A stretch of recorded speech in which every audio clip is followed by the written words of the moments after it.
Good afternoon, America and the rest of the world.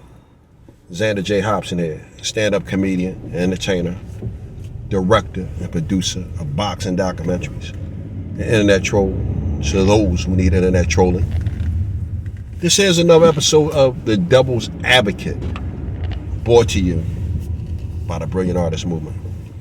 I'm trying to grow the platform, so please subscribe, like this video, share it, and by all means, leave a comment in the comments section, because I enjoy exchanging opinions and points of views with you all, as well as checking out the feedback from these videos that I made.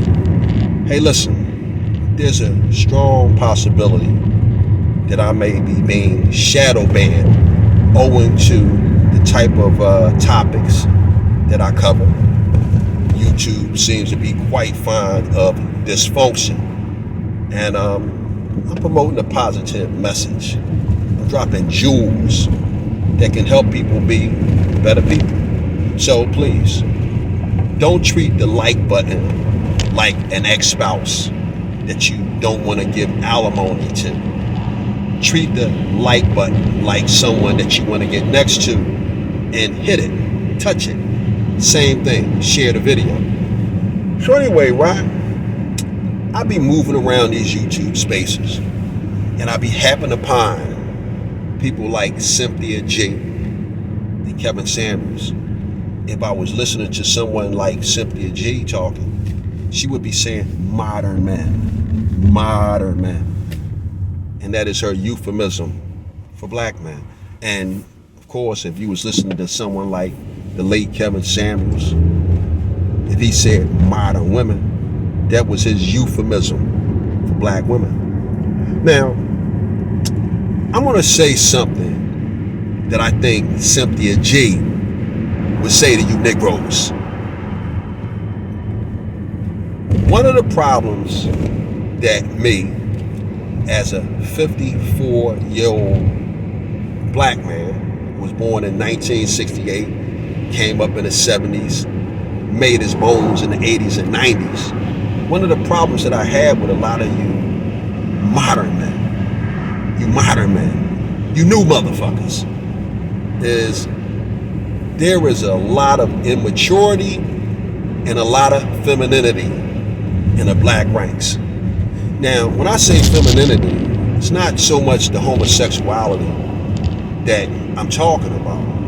I'm talking about the fact that a lot of you young guys act just like your mothers. You're emotional. And what I mean by that specifically is, you guys don't know what it's like to disagree with one another and then squabble about it, shake hands, and get the job done. When I was growing up, young men do them things, man. We do them things. And that's how you worked out your differences. Very little killing, man. We watched karate pictures. We watched wrestling. We watched boxing matches. And we was eager to try out our skills on the Joker, man. And if you had a disagreement with a guy, you do them things. You do them things. You do those things, and afterwards, you shook hands, and if you still had a problem with that guy, you might have got your ass kicked, or you might not have done as well if you had liked to. You went back to the drawing board and you fought the guy again when you felt ready to do it. But nowadays, these young guys, man, they are shooting each other left and right, man. And the sad part about it is, you're not even getting away with killing people. That's what really makes it bad. You guys are shooting and killing people, and you're not even getting away with it. You're going to jail, and that's horrible. But more specifically, man, it don't take much to shoot and kill a guy, man. That's actually easy shit, man. It don't require a lot to shoot and kill a guy. But again, I'm not here to condone killing another human being, especially another black man. My point is, that is the stuff of femininity. Now, I'm not saying there are cases when, you know, you might have to rock somebody's cradle. But I mean, over something stupid. I mean, a lot of these guys, you guys are so weak and pathetic. You guys are actually killing women. I mean, you're killing women. You got children by these women, and you're killing the mother of your children. What could be more effeminate than that? What about your kids? And another thing that I've noticed, right, about the femininity and the immaturity of a lot of these modern young men. These new motherfuckers. These new motherfuckers. In the neighborhoods that I pass through between New York City and DC, I see too many young black men standing around on the corner selling drugs, loitering, or begging. Again, that's the stuff of immaturity. If you selling drugs, man, and you standing on the corner, you are a small fry. You are a fucking peon. If you ain't moving the weight and you ain't in the middle management to upper management position on the drug scale, you are a fucking loser. Point blank, period. And if you're just standing around loitering, immaturity.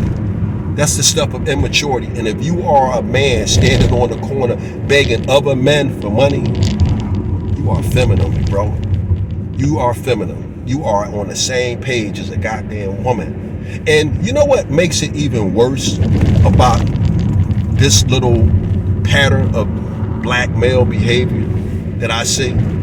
Often enough, in that same vicinity where you see these young black men standing on the corner doing any of these activities that I described, often enough, you see a group of young Hispanic guys working on houses.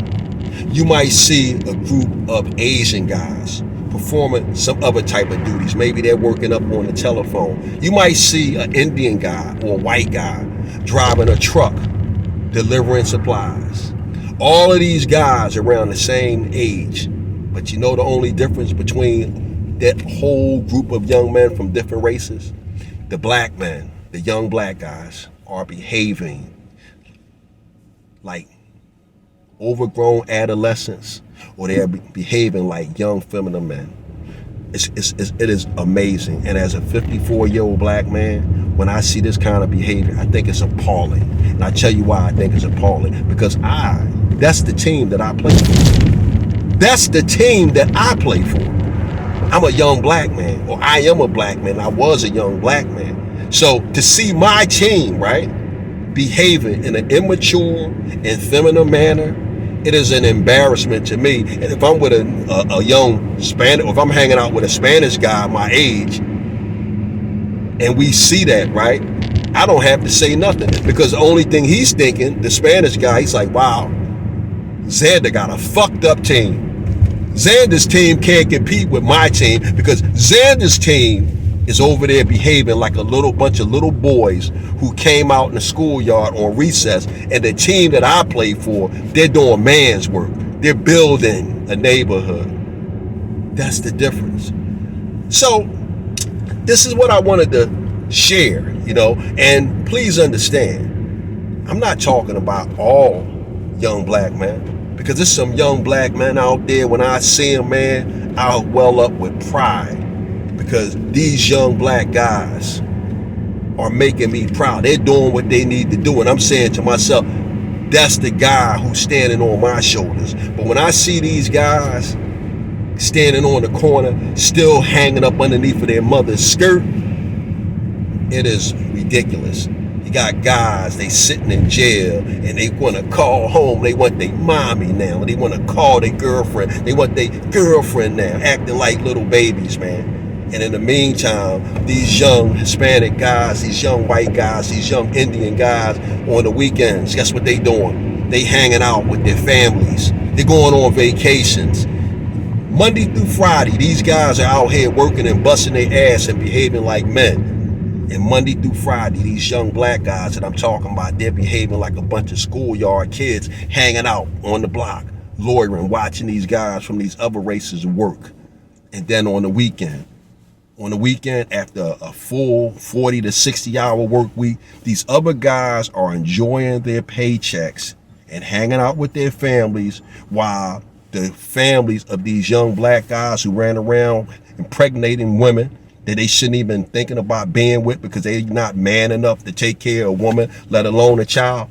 These same guys are standing in that same spot on the corner loitering, while the women who have their children are out moving around trying to show the children of these poor wretches a good time. This is what people like Cynthia G is talking about when they have so much contempt for the modern man or the modern black man or these new motherfuckers. This is why women like Cynthia G, this is why they have divested. And this is why other races are starting to appropriate the more talented black women and the more talented black men. This is why. Because again, I'm not talking about the young ladies here. I'm talking about the young men. And this is why black women are starting to defect to men of other races. And now we're starting to have a lot of mixed children born. And let me tell you something, once a mixed child is born, 9 times out of 10, he's not coming back to the black race. And why? When he goes to visit his grandmother or his relatives in the hood, he see a bunch of sorry ass black guys standing on the corner behaving like anything other than the men that they supposed to be. So this is what I was thinking about, right? And as I end this video, I'm gonna end this video by saying this. I came up during a time when men were men. My hero was my father, James Alexander Hobson. And then once I left out of the house and started going around the corner, aside from my mother's brother, my Uncle Jack, the next guys that was my heroes, they were the guys at the boxing gym. My trainers, William Smiley Hayward, Bobby Boogaloo Watts, Mr. Philip Allen, Quinzel McCall, and a whole host of other guys who helped me be a man, as well as a lot of the young boxers who would go on to be reputable world-class fighters. These guys were the guys that I looked up to. But I said all that to say this. Men were men during this time. And I never forget, I got my ear pierced. Now, at the time, my mom and pop wasn't together, and I was my mom's little Lord Fauntleroy. And I talked my mom into piercing my ear. And I'm walking around with my ear pierced, and I'm feeling good about it. Now, this was a Friday night or a Saturday, so for the weekend, I had a string hanging out of my ear. But when I went to school that Monday, as soon as I walked in the door, my school principal, Mr. Jefferson, William Dick Elementary School, Philadelphia, Pennsylvania, Mr. Jefferson was standing right there at the top of the steps as I came into the school. And as soon as he saw me, he said, "Get over here." And when I walked over to Mr. Jefferson, shitting bricks, because the principal called you, you already knew you fucked up. Mr. Jefferson looked at me. He said, "You a little girl?" I said, "No, sir." He said, "Well, you must be a little girl, because only little girls wear earrings. Now get out of here." Right after that, man, I went right to my classroom and told my teacher, Miss Williams, cut this out my ear. And that was it for me in the earring. Today, if a principal done something like that to a kid, his career as an educator would be over. So this is what I was thinking about, man. Because again, I don't agree with a lot of the things that women like Cynthia G say. But when it comes to the stuff that I just got finished talking about, no. I can feel women like Cynthia G when they say these kind of things about these modern men or these new motherfuckers. So, that said, folks, I'm done with it. Bang!